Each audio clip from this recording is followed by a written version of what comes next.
C'est magnifique. C'est plein de dynamisme, de mouvement.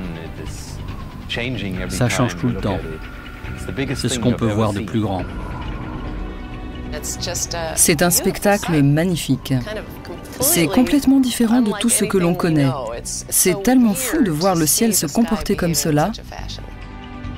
Vous voyez ces lumières palpiter dans le ciel.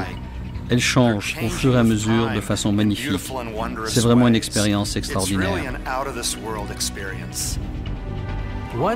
Tout le monde devrait voir, une fois dans sa vie, ce spectacle psychédélique, l'un des plus incroyables que la nature puisse nous offrir, une aurore boréale.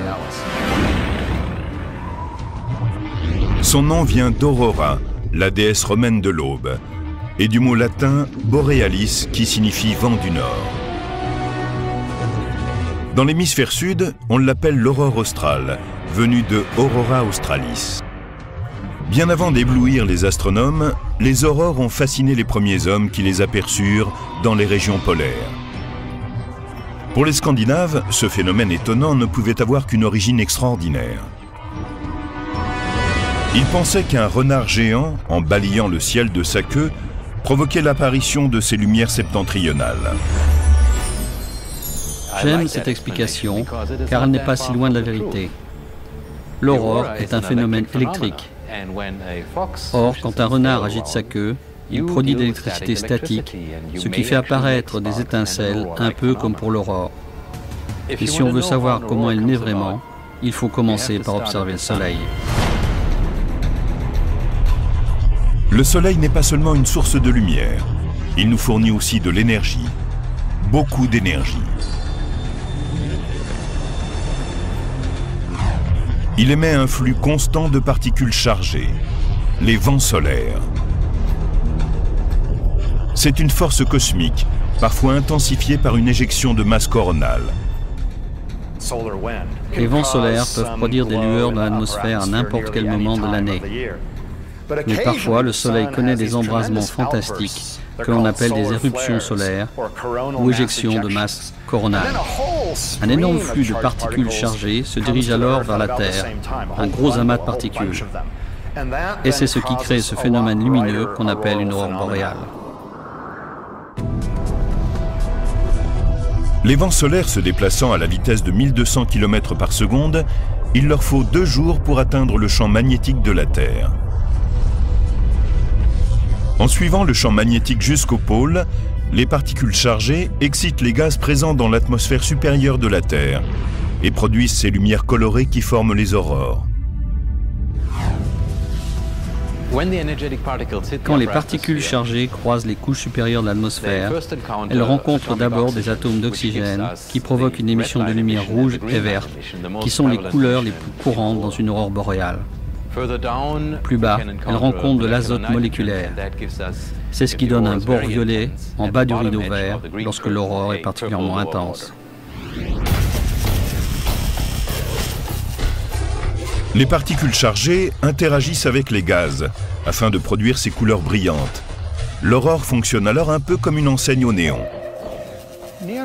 Pour fabriquer un néon, on prend un peu de gaz rare, on le met dans un tube à très basse pression, puis on le branche n'importe où, sur un courant de 3, 4 ou 15 000 volts. Cela ionise et excite le gaz et lui donne des couleurs caractéristiques.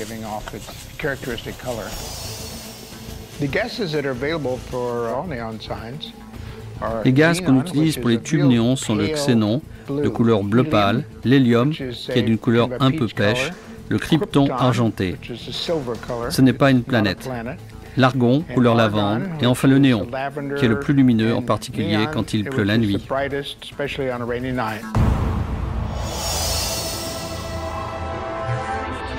Les aurores sont mieux visibles la nuit, en particulier au cours de l'hiver, lorsque les nuits sont aussi longues qu'obscures dans les régions polaires.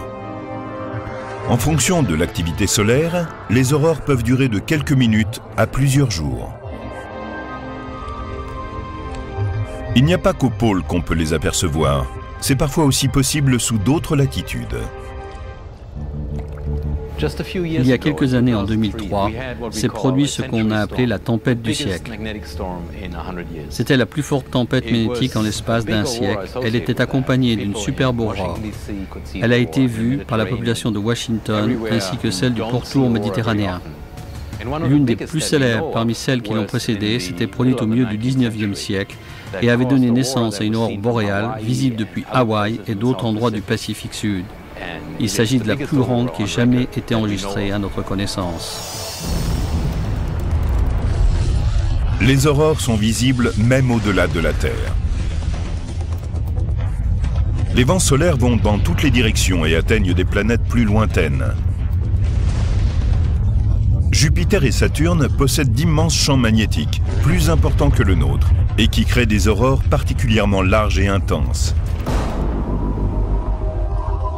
Indépendamment de l'endroit d'où elles sont visibles, de leur durée ou de leur intensité, les aurores apparaissent généralement sous la forme de rideaux lumineux, dotés de plis ou de stries en perpétuel changement.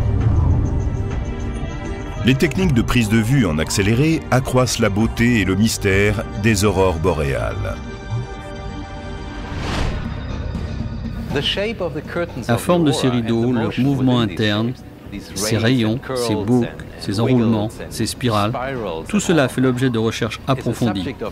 On ne comprend pas encore tout.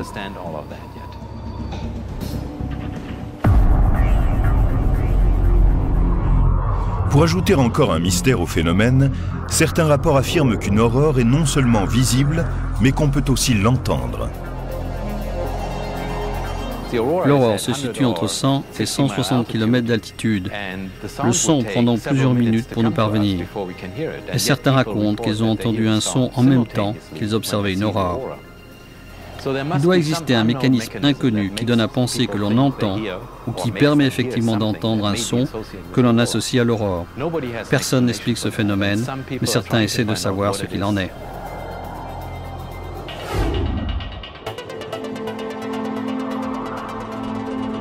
En elles-mêmes, les aurores ne constituent pas une menace pour les humains. Mais le développement de l'activité solaire associée aux aurores peut générer une puissance électrique d'1 million de mégawatts et nous causer d'autres problèmes, comme l'interruption de lignes électriques.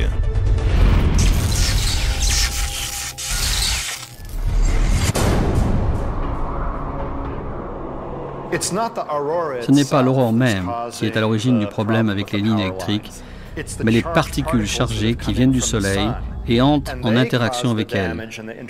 Il est important de faire cette distinction.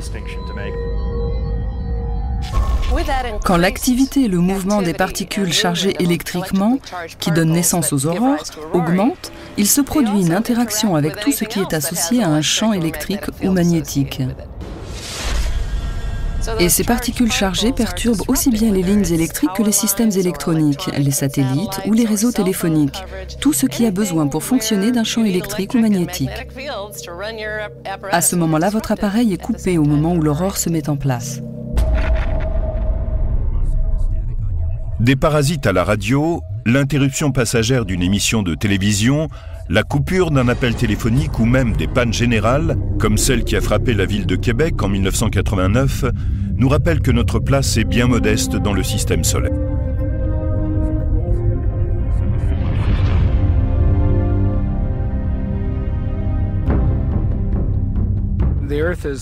La Terre n'est qu'une des planètes qui tournent autour du Soleil. L'atmosphère de celui-ci s'étend bien au-delà. Notre planète se situe dans la couche extérieure de l'atmosphère du Soleil. Donc, lorsque ces couches extérieures subissent des modifications, cela affecte la Terre et les systèmes technologiques dont nous dépendons. Bien que les aurores ne soient qu'un effet secondaire de l'interaction du Soleil avec la Terre, elles peuvent nous éclairer sur le cosmos. L'aurore est un bon indicateur de la façon dont les couches supérieures de l'atmosphère et le champ magnétique de la Terre interagissent avec les vents solaires qui peuvent venir du Soleil. Nous pouvons donc nous servir des aurores comme d'un objet d'étude que nous propose la nature pour mieux comprendre ce qui se passe dans le reste de l'univers. Les aurores sont l'une des mesures de l'activité solaire. Lorsqu'on remonte dans l'histoire jusqu'au Xe siècle ou même jusqu'au 8e siècle, voire encore plus tôt, les aurores sont un des éléments qui nous permettent de mesurer l'activité solaire. Le Soleil a un cycle d'activité de 22 ans. Tous les 11 ans, il devient plus actif. Il y a une inversion de sa polarité magnétique et il revient en arrière. On peut retracer cela dans le temps et les aurores en sont l'un des meilleurs marqueurs.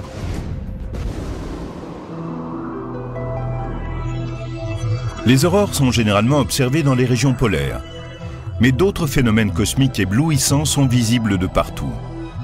Ce sont les étoiles filantes. Quand on voit une étoile filante, on a l'impression que c'est une étoile qui tombe sur la Terre. Mais c'est faux. Les étoiles sont bien plus grosses que la Terre. Si c'était le cas, elles avaleraient notre planète en une fraction de seconde. Alors, si ce n'est pas une étoile, de quoi s'agit-il ? Ce n'est qu'un petit caillou, comme un grain de sable, venu de l'espace qui traverse à toute vitesse notre atmosphère et qui se met à briller lorsqu'il entre en collision avec ses molécules et ses atomes. Cela n'a absolument rien à voir avec une étoile, absolument rien. Ces cailloux lumineux sont mieux connus sous le nom de météores. La plupart se détruisent dans l'atmosphère. Certains, s'ils sont assez gros, peuvent la traverser et arriver jusqu'à la Terre. On retrouve alors une roche qu'on appelle une météorite. C'est vraiment le même phénomène.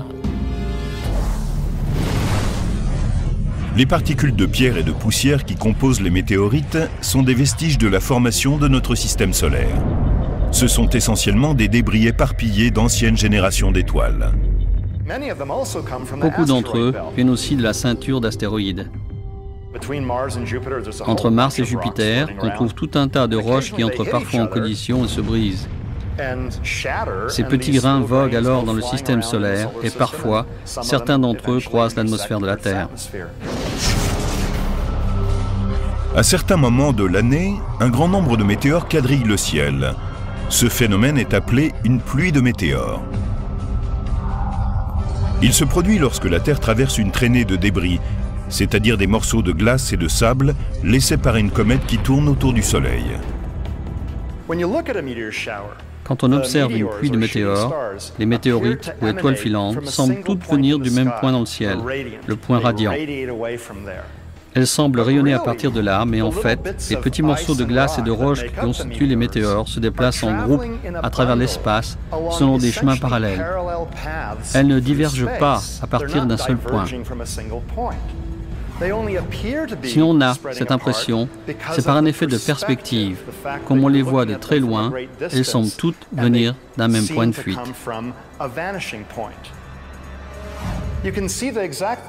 On peut voir la même chose dans ce couloir. Les murs sont parallèles, le plafond parallèle au plancher, les lignes d'intersection entre le plancher, les murs et le plafond sont parallèles, mais elles paraissent toutes converger vers le fond du couloir. Elles viennent d'un point de fuite lié à la perspective.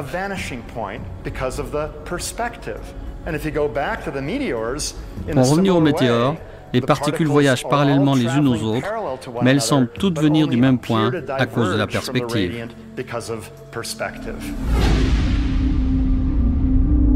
Les pluies de météores sont nommées selon la constellation d'où elles semblent émaner, bien qu'elle n'ait rien à voir avec celle-ci.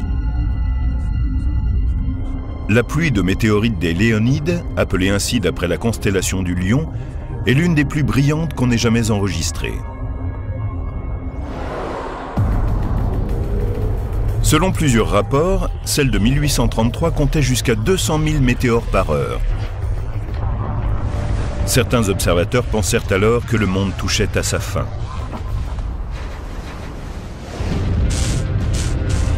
Mais d'une certaine manière, ce n'était qu'un début. Ces dernières années, on a découvert de nouveaux phénomènes cosmiques, encore plus éblouissants que les pluies de météores.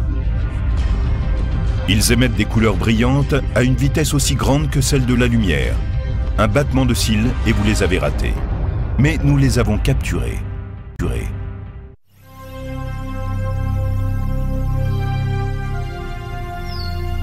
Quand on entend parler de rayons cosmiques, on pense aux films de science-fiction. Ce serait une force invisible, venue de l'espace extérieur, qui peut provoquer des changements de météo, et même plus. Mais les rayons cosmiques existent vraiment, même si le terme est inapproprié. Les rayons cosmiques sont des particules et non des rayons. À l'origine, on pensait qu'il s'agissait peut-être d'un phénomène lumineux, mais ce n'est pas le cas. Ils se composent des mêmes éléments que le Soleil, la Terre et tout ce qui constitue l'univers. N'importe quelle radiation venant de l'espace extérieur est un rayon cosmique. Elle peut avoir des tas d'origines très différentes, la principale étant le Soleil, qui accélère un grand nombre de particules chargées. Il y a aussi des étoiles, des galaxies, des trous noirs, les étoiles aux neutrons, etc.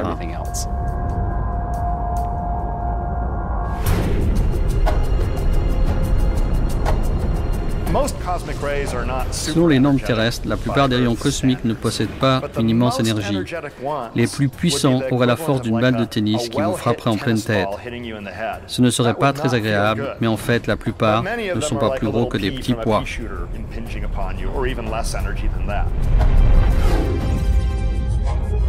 L'atmosphère de la Terre nous protège de la plupart des rayons cosmiques.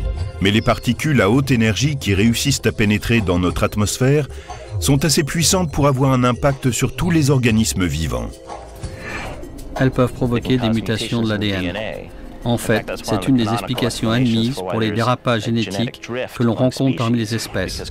Les chocs des rayons cosmiques provoquent de légers changements dans l'ADN, ce qui conduit à des variations dans les espèces animales. Certaines de ces mutations ont un effet positif sur l'évolution.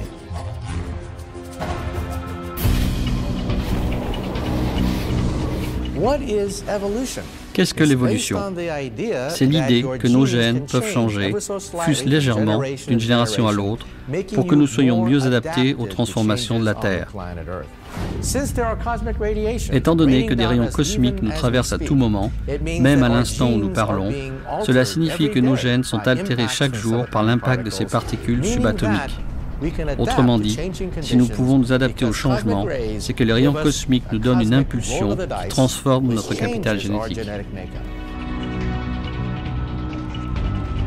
Les rayons cosmiques peuvent également provoquer des mutations néfastes, qui sont à l'origine de cancers. La bonne nouvelle, c'est que même si des milliers de rayons cosmiques traversent notre corps à chaque seconde, ils sont si minuscules que la probabilité qu'ils puissent toucher notre ADN, ou provoquer une rupture du noyau et rendre cette cellule cancéreuse, est très faible. Mais quand on est dans l'environnement qu'affrontent les astronautes, un endroit où l'on subit tout un tas de radiations et où l'on est très peu protégé, il est certain qu'on court davantage le risque d'être atteint par leur rayonnement.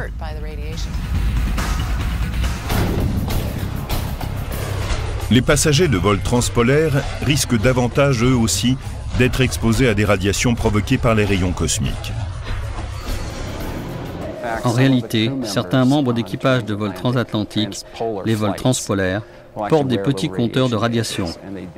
On déconseille également aux femmes enceintes de partir sur ces vols en tant qu'hôtesse de l'air ou pilote. On n'a pas encore démontré réellement l'effet produit, mais on reste très attentif au niveau de radiation.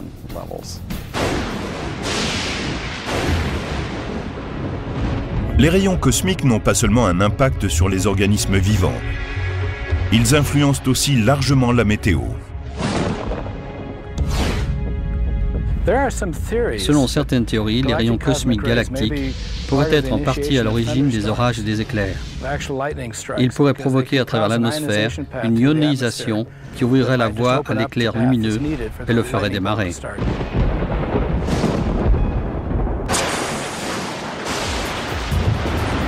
Nous avons tous vu des éclairs pendant un orage.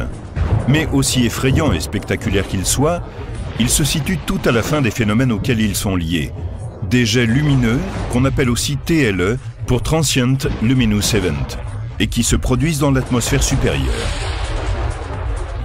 C'est grâce aux caméras vidéo à haute vitesse que nous avons pu vérifier leur existence. L'un d'entre eux est le Farfadet ou Sprite.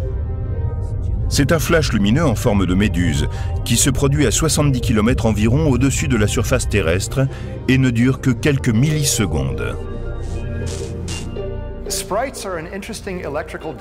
Les farfadets, ou sprites, sont une décharge électrique qui peut s'élever jusqu'à 100 km d'altitude dans certains cas. mais elle peut également descendre jusqu'à 50 km sous la surface de la Terre. Ils apparaissent par groupe de 2 ou 3 faisceaux électriques qui partent vers le haut et vers le bas et sont parfois entourés d'un halo rouge orangé produit par l'excitation des molécules d'azote dans l'atmosphère.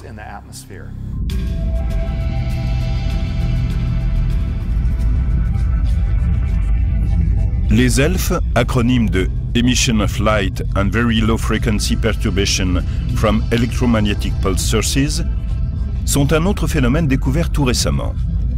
Il ne s'agit pas de personnages imaginaires ou folkloriques, mais du processus à l'origine de ces explosions d'énergie qui brillent sur une zone de plus de 400 km de diamètre.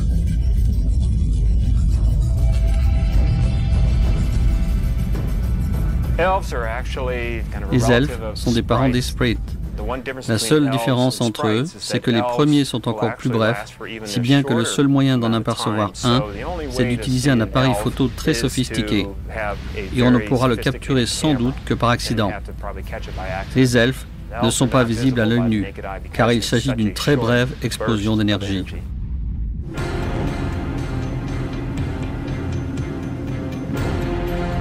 Plus près de la Terre, d'autres décharges caractéristiques se produisent. Ce sont les jets bleus. Les jets bleus naissent juste au-dessus des nuages orageux, à une altitude d'environ 15 km, et ils peuvent grimper jusqu'à 50 km au-dessus du sol. En général, ils se présentent comme une sorte de cône bleu qui ressemble à un jet de lumière. La couleur bleue provient des molécules d'azote ionisées qui ont été excitées par le courant électrique qui les traverse. Ces phénomènes découverts assez récemment, jets bleus, elfes et sprites, ne sont pas encore entièrement élucidés. Leur impact sur l'atmosphère terrestre continue à entretenir les spéculations. Selon certaines théories, il servira à équilibrer les forces électromagnétiques de la Terre. Les elfes seraient peut-être liés à une plus grande production d'ozone. On peut simplement penser que comme la nature est sans cesse à la recherche d'équilibre, il pourra apporter à la Terre certains éléments bénéfiques.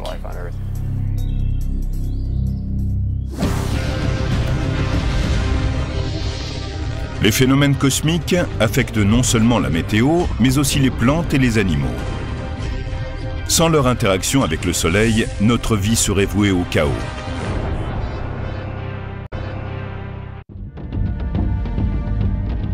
Le Soleil fonctionne comme un réveil cosmique qui régule nos vies. Nous mesurons nos journées en fonction du lever et du coucher du Soleil. C'est la même chose pour les plantes. La plus délicate des fleurs, comme le plus grand des arbres, est liée à cette force cosmique qui leur indique ce qu'ils doivent faire. Un bon exemple de ce phénomène est la floraison. Certaines plantes sont dites de jours courts ou nictées périodiques, d'autres de jours longs ou héméropériodiques. Les plantes de jours longs sentent l'allongement de la lumière solaire. Cela se produit au printemps. Les plantes de jours courts sentent la réduction de la lumière solaire pendant l'hiver. Les chrysanthèmes, par exemple, sont des plantes de jours courts. Elles fleurissent à l'automne. Les pétunias ou les soucis sont des plantes de jours longs et fleurissent quand ceux-ci s'allongent. Tout cela est dû au mécanisme et aux éléments chimiques de la plante qui lui permettent de détecter la durée de la présence du soleil. Dire aux plantes quand elles doivent fleurir n'est qu'un des rôles que le Soleil joue auprès d'elles.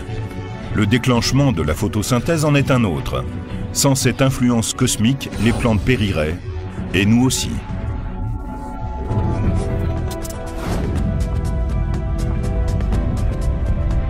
La photosynthèse, c'est comme les cellules solaires. À la base, la plante prend l'énergie du Soleil et la transforme en une autre forme d'énergie qui lui permet de grandir. La chlorophylle, le pigment vert de la feuille, permet aux plantes d'absorber la lumière du soleil et d'amorcer la photosynthèse. La chlorophylle est une énorme molécule de magnésium entourée de plus petites molécules de carbone. Cette molécule prend l'énergie du soleil, l'absorbe et la transforme en élément que la plante peut utiliser.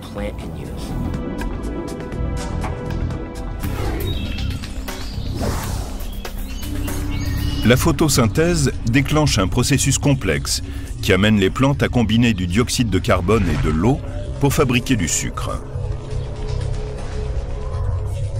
Celui-ci est utilisé à son tour pour fabriquer de l'amidon, des graisses et des protéines, la nourriture que nous mangeons. En même temps, les plantes relâchent de l'oxygène que nous respirons. Si la photosynthèse s'arrêtait, nous serions tous morts.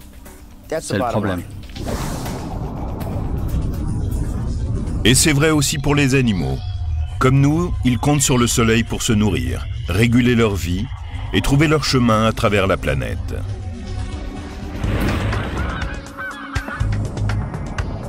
La navigation est un phénomène très répandu dans le monde animal. Le saumon sait trouver le chemin qui le ramènera au banc de sable où il est sorti de l'œuf. Il y a aussi des grandes migrations de caribous ou en Afrique d'animaux herbivores. Certains insectes migrent aussi. Le papillon monarque, par exemple, en est un cas spectaculaire. Les adultes nés ici à Ithaca passent l'hiver au Mexique, puis reviennent. Il existe de nombreux exemples comme celui-ci, et pour l'instant, nous ne comprenons pas entièrement les clés qui leur permettent de faire ces longs voyages. Les études proposent certains éléments pour comprendre le mystère de la navigation des animaux. Beaucoup d'espèces se servent du soleil pour déterminer leur direction. Ce n'est pas si évident quand on y pense. Pour utiliser le soleil comme une horloge, il faut déterminer s'il s'agit du matin, du midi ou de l'après-midi, d'après les mouvements apparents du soleil. Et les animaux ont, comme nous, une horloge biologique qui leur donne l'heure.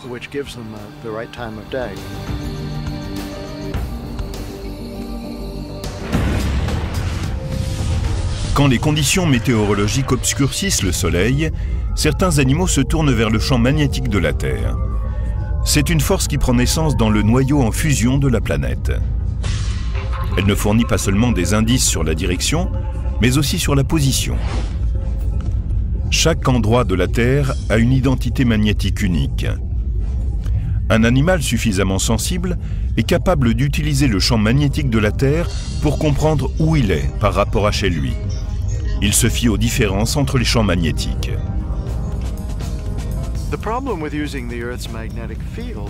Le problème quand on se sert du champ magnétique terrestre pour localiser sa position, c'est qu'il change.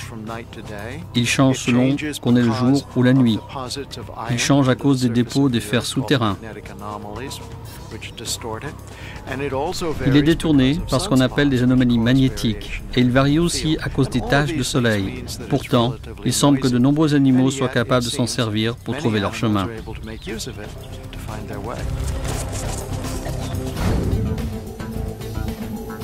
Ce lâcher de pigeons voyageurs à l'entraînement montre comment les animaux utilisent le soleil et le champ magnétique terrestre pour retrouver leur chemin.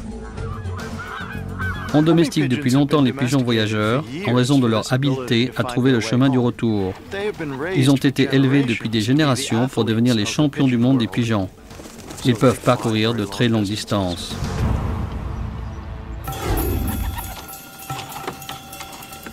La première étape, c'est d'aller dans le pigeonnier et de sélectionner les oiseaux que l'on va lâcher pour cet entraînement. On s'assure que les pigeons sont en bonne condition physique, que leurs plumes sont en parfaite condition, et il faut aussi qu'ils aient l'air d'avoir envie de voler. Je vais sélectionner ces pigeons, puis les mettre dans un panier pour les transporter du pigeonnier jusqu'à l'endroit où ils seront lâchés.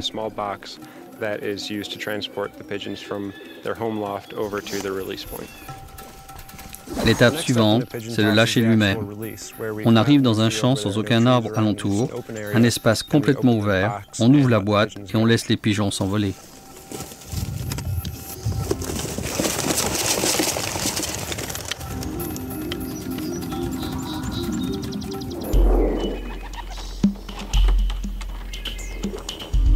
Les experts pensent qu'une fois envolés, les pigeons utilisent le soleil pour s'orienter.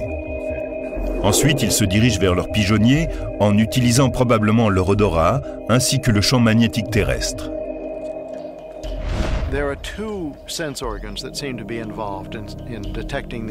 Deux organes sensitifs semblent être impliqués dans la détection du champ magnétique. L'un est le système de la rétine et l'autre le dessus du bec du pigeon où se trouvent plusieurs dépôts de magnétite, un composé d'oxyde de fer, qui peut détecter un champ magnétique. Il y a donc deux organes sensoriels, mais nous ne savons toujours pas comment ils entrent en interaction ni comment les animaux s'en servent pour s'orienter. La dernière étape du lâcher de pigeons, c'est le retour. Les oiseaux reviennent au pigeonnier, se posent et rentrent à l'intérieur.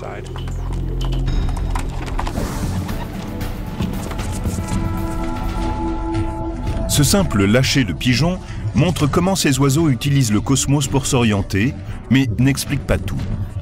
C'est un mystère qui ne sera peut-être jamais entièrement résolu.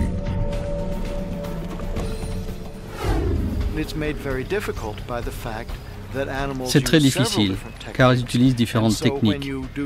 Quand on les empêche de se servir du soleil, ces filous changent de méthode et se servent du champ magnétique. C'est toute une affaire. Il faut avoir une panoplie d'outils, comme nous en avons quand on cherche son chemin. Il est très difficile d'élucider exactement ce qui se passe. Il existe un autre phénomène cosmique qui affecte mystérieusement la vie sur Terre. Il est invisible en plein jour, mais on ne peut s'en cacher. Ignorez-le et vous finirez brûlé. Ou pire encore.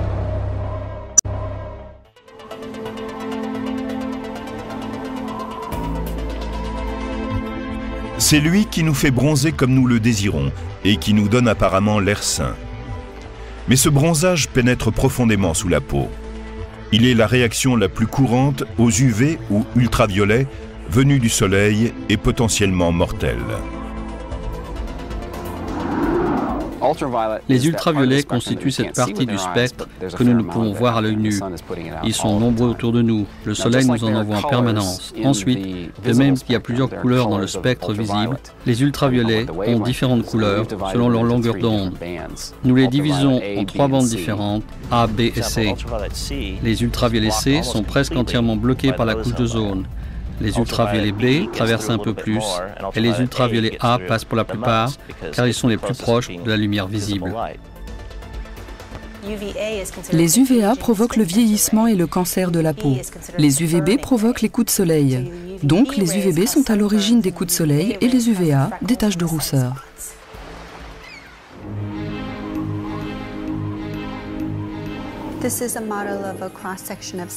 Voici une coupe de la peau. Lorsque l'on est dehors, la lumière UVB pénètre les couches superficielles de la peau et provoque des coups de soleil qui abîment ces cellules. Quand celles-ci sont endommagées, le corps répond en activant le système immunitaire. Le sang va affluer vers la zone blessée et activer donc les cellules immunitaires qui produisent alors de petites molécules à l'origine de l'inflammation. Et ce n'est que le début. Une exposition prolongée aux rayons UVB du soleil peut être à l'origine d'une cataracte. Elle peut aussi être à l'origine de cancers de la peau, comme le mélanome, une maladie potentiellement mortelle. Les gens qui ont le plus de risques de développer des cancers de la peau sont ceux qui ont la peau claire, les yeux clairs, ceux qui vivent au soleil et ceux qui ne mettent jamais d'écran solaire. Ce sont ceux qui courent le plus de risques.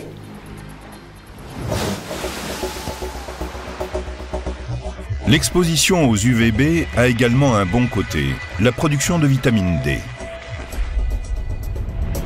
Nous pouvons produire de la vitamine D grâce à une molécule qui se trouve déjà dans notre peau. Avec les ultraviolets, cette molécule se transforme en vitamine D. Elle est nécessaire pour avoir de bons os, fixer le calcium et pour notre métabolisme. Nous pouvons aussi augmenter notre taux de vitamine D par une nourriture renforcée et des compléments alimentaires. Il n'est pas indispensable de passer par les rayons ultraviolets. Si les UVB agissent sur les couches superficielles de la peau, les UVA pénètrent plus en profondeur, ajoutant de nouvelles rides à celles que provoque l'exposition solaire. L'exposition aux UVA en pénétrant dans les couches inférieures de la peau provoque le photovieillissement. Le collagène est brisé et développe des enzymes qui brisent à leur tour les fibres élastiques du derme qui nous donnent la jeunesse et une peau saine et rebondie.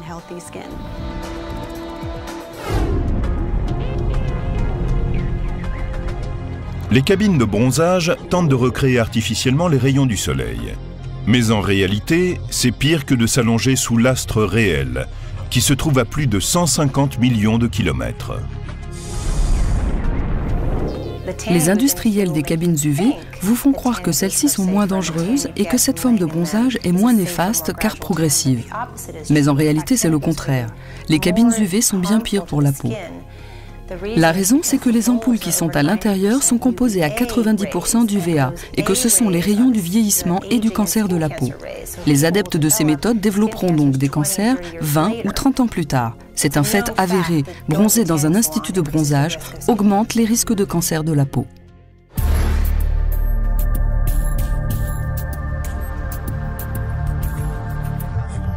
On pense également souvent qu'un écran solaire protège du cancer de la peau et du vieillissement prématuré. C'est faux. Même les écrans avec un indice élevé ne préviennent pas des méfaits du soleil. Le SPF pour Sun Protection Factor est l'indice de protection solaire. Il mesure le temps durant lequel on peut rester au soleil sans être brûlé. Le facteur SPF mesure donc uniquement la protection aux UVB et non aux UVA.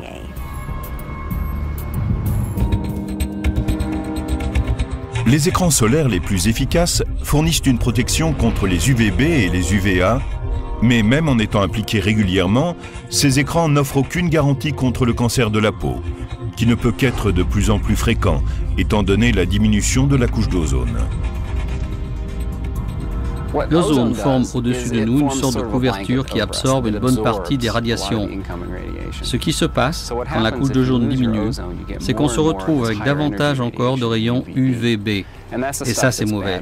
Cela peut provoquer de gros dégâts sur la peau. Il est intéressant de noter qu'il y a 2 milliards d'années, avant que la Terre ait une atmosphère riche en oxygène, il n'y avait pas de couche d'ozone et la vie n'existait pas sur Terre. Elle ne pouvait se propager que sous l'océan, là où elle est protégée par l'eau des ultraviolets.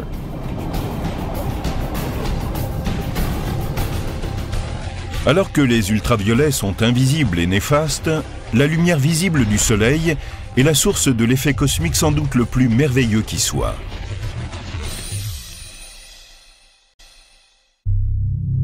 Le Soleil joue un rôle majeur dans l'un des plus incroyables spectacles lumineux qu'il nous soit donné de voir. Les arcs-en-ciel. Les arcs-en-ciel se forment lorsque le Soleil, que nous appelons la lumière blanche, traverse des gouttelettes sphériques, comme le sont généralement les gouttes de pluie. La lumière se disperse alors en un arc-de-ciel de couleur, parce qu'elle se courbe en fonction de la couleur de la longueur d'onde. Le rouge est à une des extrémités à cause de sa grande longueur d'onde. Le bleu est à l'autre bout car il possède une courte longueur d'onde. Bien sûr, il y a d'autres couleurs, d'autres longueurs d'onde qui sont réfractées selon différents angles. C'est pour cela que l'on trouve ce spectre de lumière. Le changement de longueur d'onde est ininterrompu de la plus courte à la plus grande. On peut créer un phénomène analogue à celui de l'arc-en-ciel avec un prisme. On a le soleil comme source lumineuse, mais à la place d'une goutte de pluie, on prend un prisme. Différentes longueurs d'onde se réfractent selon différents angles. Elles se réfractent 2 fois, une de chaque côté, et on obtient un arc-en-ciel qui va du rouge au bleu. Les différentes longueurs d'onde de lumière réfractées sous différents angles expliquent pourquoi les couleurs apparaissent dans cet ordre-là en formant un arc.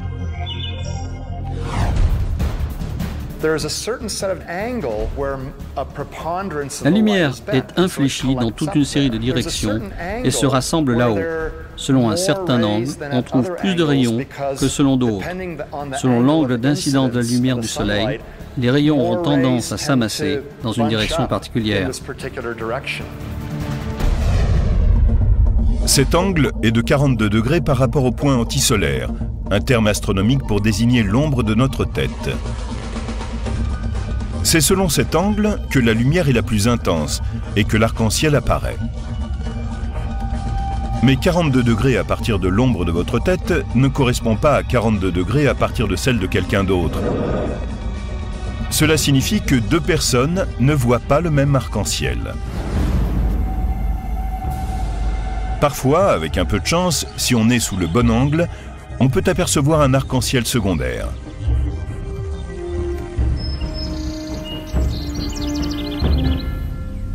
Ce qui se passe à l'intérieur d'une goutte d'eau, là où se situe la diffraction, c'est que parfois, elle ne rebondit pas qu'une seule fois, mais une seconde fois sous un angle différent, plus important. Un angle de 51 degrés pour être exact. Ce second arc-en-ciel sera plus pâle, car une plus grande partie de la lumière s'est échappée lors du premier rebond. Ce qui est intéressant dans le deuxième arc-en-ciel, c'est qu'il se présente dans l'ordre opposé. Le rouge prend la place du bleu. Qu'il soit simple ou double, un arc-en-ciel n'apparaît qu'à un point fixe du ciel. Son apparition dépend de l'endroit où est placé celui qui l'observe et de la position du soleil. Dans cette lumière, un arc-en-ciel peut être considéré comme une illusion d'optique. D'une certaine manière, un arc-en-ciel est une illusion. On ne peut aller vers un arc-en-ciel, le toucher ou l'attraper. Il est toujours à une certaine distance, car il est au fond une série de rayons lumineux qui traversent notre œil selon certains angles. Tant qu'il y aura des gouttes d'eau dans cette direction, vous verrez un arc-en-ciel. Mais si vous allez là où se trouvent les gouttelettes, vous changez d'angle et l'arc-en-ciel disparaît. C'est en ce sens qu'il ne s'agit que d'une illusion.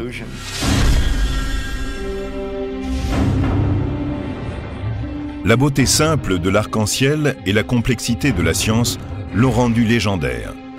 Les anciens Grecs le considéraient comme un chemin entre les dieux et la terre. En Irlande, on raconte qu'un farfadet avait caché un pot plein d'or au pied d'un arc-en-ciel, un endroit impossible à atteindre. Et les hindous pensaient qu'il s'agissait d'un arc appartenant aux dieux de la lumière et du tonnerre.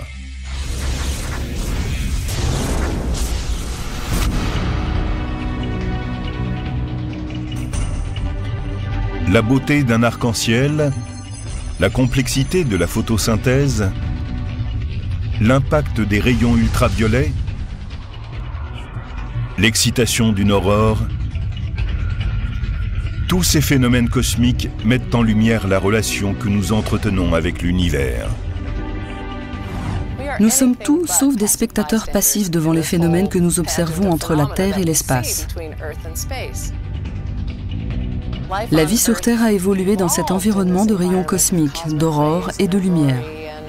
Et tous les types de phénomènes que nous voyons ne sont qu'une partie de l'environnement dans lequel nous évoluons. Ils font partie de nous, comme nous faisons partie d'eux.